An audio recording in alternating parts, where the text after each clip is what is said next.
Hey guys, welcome back to the channel. I have another PCM test video. This is going to be for a customer. He does not want to disperse or like release his name, so I'm going to keep it private. He is a shop, it, and they don't want to disperse their name, so I'm going to keep it private. I just also cover partially the B number, so we will see the KC87982. I had now used, or what I'm using is my own instrument cluster and keys because they didn't send that, and now I'm not going to request now that I have this chance to do the test. I was able to program my instrument cluster and the keys without affecting the actual computer, which is the big number. All I have to do in this case was to do a parameter reset and then relearn the keys and no problems. But yeah, so we can see we have injectors and the coils flickering in here. Let me pull this a little out so we can see them. They're like a little cover in there, but I mean, believe me, they are. I just keep it because there's a lot of wires in here. But yeah, we can see all of those flickering lights, and that's all I need visual. I have also the full probe software so we can see the injectors in here, but I always like to keep that there. So I can do more changes. I'm also using the AutoSync Pro to provide the crank sensor signal. It's a lot better signal what I'm getting out of this little tool than what I can use with a full probe. Very disappointed with this company. I have requested, I don't know how many times, to please let me produce my own signals, which I mean, if I can do it on this tool, why they cannot do it in there? I mean, it's just they don't want to. But yeah, that's a support. I mean, you want to invest $11,000 in equipment that they don't give you support. I would not recommend it to anybody. It is a good tool for testing, but I can almost do the same thing with that one. Um, I'm using it because I have it, but you know what I mean. I mean, right now all I'm using that is to have light flickering, very expensive light flickering system. But well, going back into the test. So we have right now, I have only six injectors connected. So we will see, or we can see that we have an error on seven, but no error on six. That's exactly the reason I have it on purpose to do it like that. We got no problem with the throttle position sensor, and it's reading the RPM. That's the most important one. We can see it also right here that it's reading the RPMs and everything is working good. I can run the computer, and the customer concern is not after the runs. It's long crank, hard to start. So if I turn this off, so let me turn this properly. So I'm going to turn this off. You can see it's still firing the ejectors because the crankshaft position sensor signals is still there. So, and now let's turn this off. So that's like you turning the vehicle off. I'm going to turn it back on. You're going to see the TEF light, and then it will go away. That is meaning the communications. If you read mileage and disregard the mileage, because that's the mileage on my instrument cluster, not on his car. All I wanted to show is also, I'm going to cover that part, but we can see that that is indeed the same VIN number that he has. Not sure if you can do anything with the VIN number only, but yep. So, all right, so let me turn the full probe on, and I'm going to now turn the CKP on. It's on, nothing happened.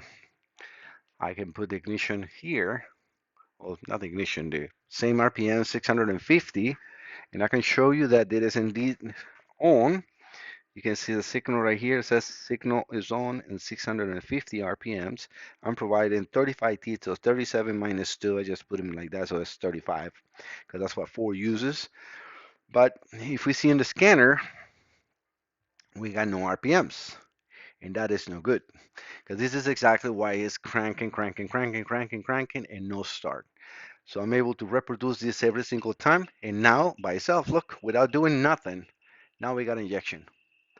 And guess what? Now we got RPM as well. So this is exactly the problem that this computer is having. So as soon as you turn this off, I'm going to do the same. I'm going to leave everything else the same because it doesn't matter. As soon as I turn this on, It's going to do the TEF reset. Everything is good. No errors and no RPMs. So that was very short, but we can see it um, on the screen. You will see the injectors as soon as they start, producing any signal, or on this one, you will see it also as well. So I can get back a little bit and see how long it's going to take because I power off, let's say abnormal with keeping the cam and crank sensor signals in there, but I honestly don't think it's going to be any problem by doing that because that's like you killing the ignition off. So putting the ignition back on, you see by itself, you see the green signal right there, and you can see the light. So by itself. So this is the long cranking. We can see that the computer is not seeing an RPM signal, and that's why it's not working. So I'm able to reproduce the customer concern 100%. And now this is where the fun begins. So let me see, because this is not a common situation. So I'm going to try to perform some of my tests, some of my repairs, and see if I can perform the repair and call it a good repair, because this is something that we can reproduce every single time. So I can revisit this and then show you and the customer that the computer is indeed running good. So I'm going to do it again one more time, just killing the ignition off. So when I turn the ignition on, you'll see the cluster coming back on, and you can see the TEF light right on the top. That light goes off. Nothing else has changed. I still got, again, the same 650. That will be for the camshaft position sensor, and I'm providing my crank in this with this little tool. Nothing changed, and we had no RPM. So everything is back alive. So let me just go back a little bit so we can see the lights coming back again and see how long it takes, because this is part of the test. This is what I always like to reproduce the customer concern and make sure that when it's done, I can prove that what the computer was here for is fixed.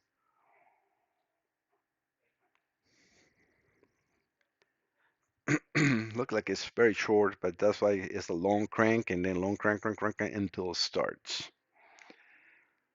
I have experienced some of these myself, and that was, I don't know, probably 3 years or 4 years ago. And then on a Harley Davidson, this I don't know if I mentioned it, this is a 2002 F-150 Harley Davidson Supercharge. Come on, come back on.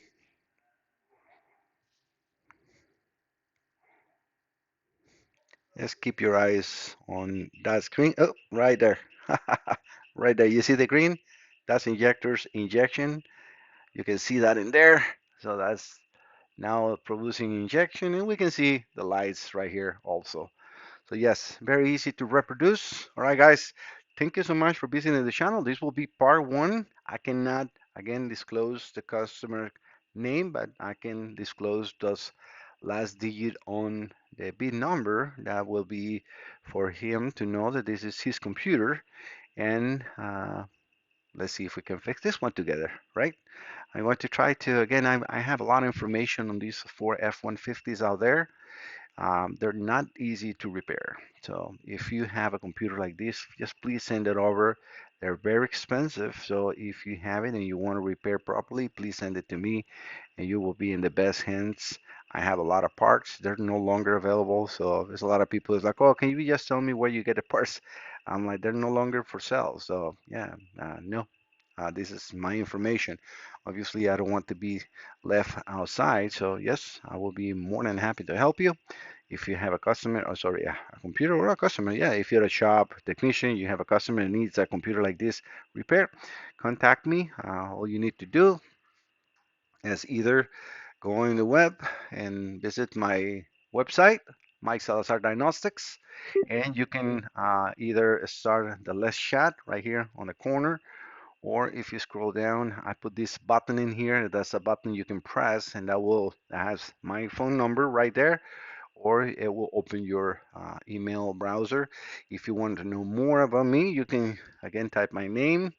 Let me just put my name, If you put my Salazar Diagnostics, probably will be number one, and that tells you again location, hours, phone number, website directions, and all that stuff that you can um, contact me. You can follow me on Facebook and obviously in my YouTube channel if you want to keep, being informed and you like to see videos like this. All right, guys, thank you so much. I will not take more of your time. Let's see if we can fix this one. Talk to you later. See you next time. Don't forget to subscribe and expect part two. All right, bye bye.